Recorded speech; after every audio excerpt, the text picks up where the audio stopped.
All right. Today in our, absolute crisis reviews or synopsis of these absolute editions for the Crisis series is Absolute Identity Crisis by Melter and Morales. Now, this story has gotten a lot of flack. A lot of people didn't like it. I personally was a big fan. I really did enjoy this story. Unlike the other Crises books, which involve an external threat that threatens either the Earth or the universe or the multiverse or whatever it might be, in this particular story, the threat is internal. It's a crisis of morality. It's a crisis of who you are, hence identity crisis. And it shakes up the Justice League. It shakes up the superhero community, and it shakes up the DC universe, which really plays into the next crisis that they decided to put out. So it's very different than the other stories. Now, as far as the Absolute Editions, this is the second. If you're reading in order, anyways, let me clarify. If you're reading in order, this is the second Crises book to come out, or the Crises story to read, because the first one is obviously Crisis on Infinite Earths.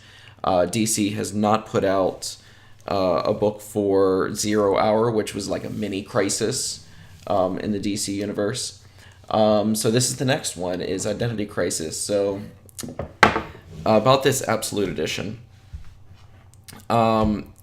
if if Crisis on Infinite Earths, the Absolute Edition is what I consider the pinnacle of what the Absolute Editions could be, Identity Crisis, the Absolute Edition, unfortunately, is what I consider a low point in the Absolute Editions. There's not much going for it other than the enlarged format and the story. But I'll just go through it with you real quick. This is a slightly older slightly older Absolute, meaning that it's not one of the newer ones. So it still does have the dust jacket, which, if you've watched many of my videos, you know that I'm not a big fan of. And then the artwork here on the actual cover. Let me just move this onto the side here. The actual artwork on the cover is almost essentially what's on the slip case. Obviously white here with like a gradient on the book here. It does have the bookmark, so it does have that going for it, which is nice. On the inside, though, like I said, there's not much going for it. It basically just, has a small foreword by Joss Whedon, and then jumps right into the story. Now, if you're not familiar with Identity Crisis, it basically, this is pre-New 52, post-Crisis on Infinite Earths continuity. And this is a story about Elongated Man and the murder of his wife. If you're not familiar with Elongated Man, he was really big in the Justice League International or Justice League, I'm not sure, Justice League of America. I'm not sure if I can really clarify which incarnation I'm talking about, but back when Booster Gold and Blue Beetle were in the Justice League and Batman was in it, and John Jones, the Martian Manhunter, really loved Oreos, that was when the Elongated Man really shined, and him and his wife were considered like the heart and the soul of the Justice League, and so what this whole story revolves around is the murder of his wife, and Sorry, let me just find something here. The murder of his wife, and then trying to figure out who the killer is. Right? So the whole superhero community is on high alert. Um, any one of their loved ones could be hit and targeted next. So while they're trying to search for the killer, using all different types of techniques, people are mourning, people are, flocking to their loved ones, all of that different stuff. So yeah, the artwork here is amazing. A lot of emotion in it.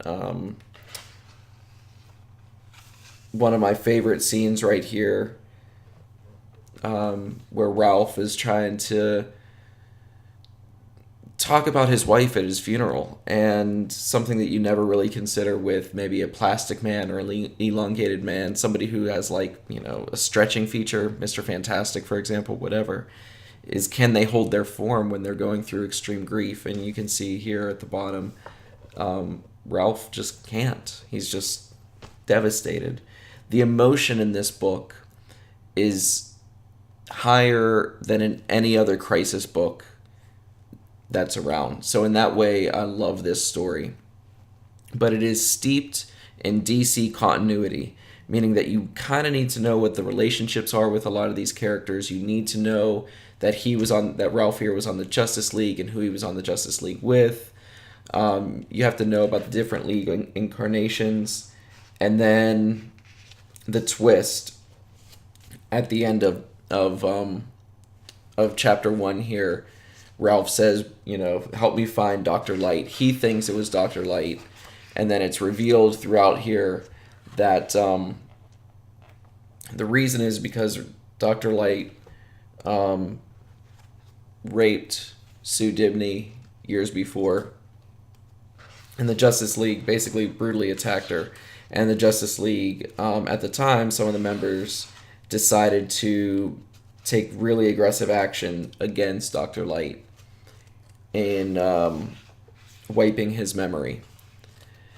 And I'm not going to spoil it any more than that. If you haven't read it, I think it's really worth the read. Like I said, it's really high in emotion, really high in drama, more so than any other crisis book or crisis story that's out there. What I would suggest is if you're a collector of the Absolute Editions, like I am, it may be worth it to you to get this. After I got it, and I had this in the hardback version before the Absolute Edition came out. And when I bought the Absolute Edition, I will say that I was a little bit disappointed.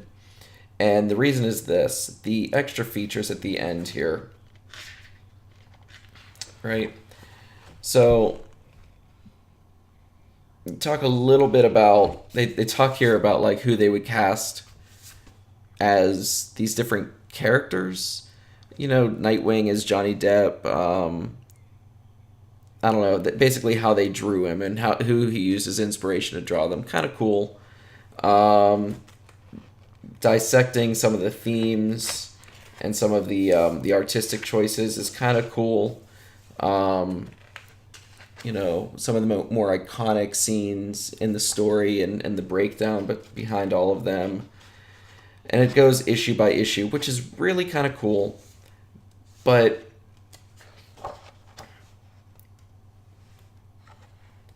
that's really kind of it. At the end, you have, the different covers from the variant cover editions from when this was being sold.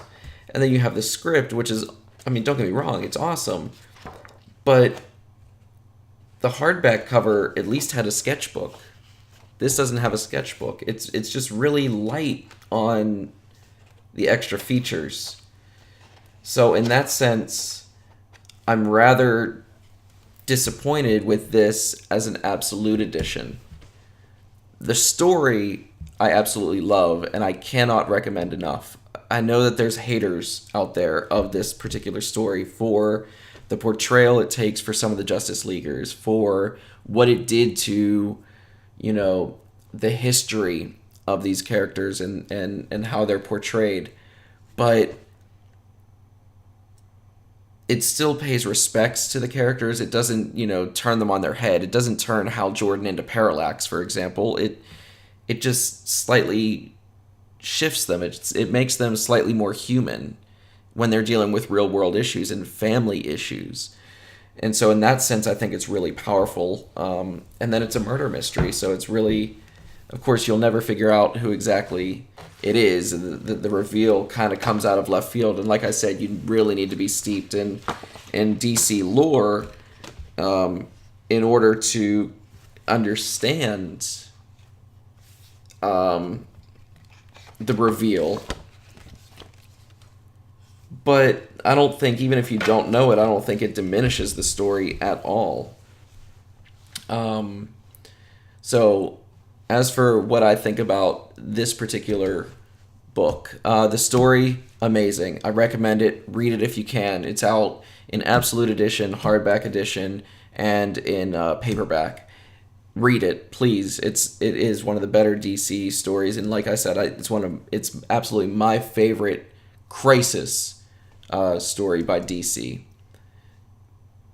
As far as the Absolute Edition, if you're a collector of Absolute Editions like me and you want to add to your collection, it's worth it. It's nice to have the complete collection like I do, but I still could not help but feel a little disappointed in what was in this edition, or more importantly, what was left out.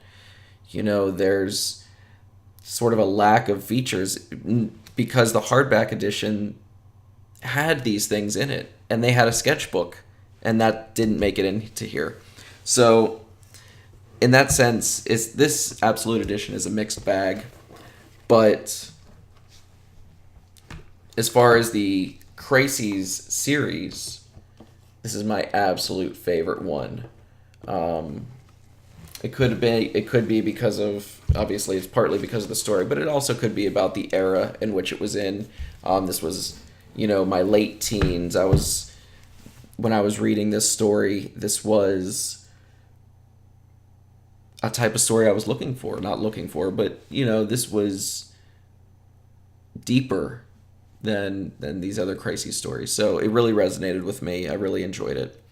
But take it for what it will, for what you will. If you're a first time reader reading Identity Crisis, just go with the paperback. If you're an absolute collector, it's good to have to your collection, but I wouldn't kill yourself over getting it or missing it or what have you, especially since it's still in print.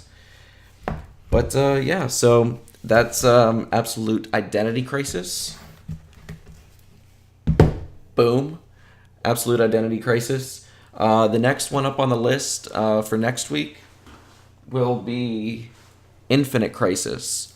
Infinite Crisis basically kind of spins out directly from Identity Crisis. The ramifications from Identity Crisis directly impact and influence Infinite Crisis. So, you have that to look forward to. I will see you guys next week, and thanks for tuning in.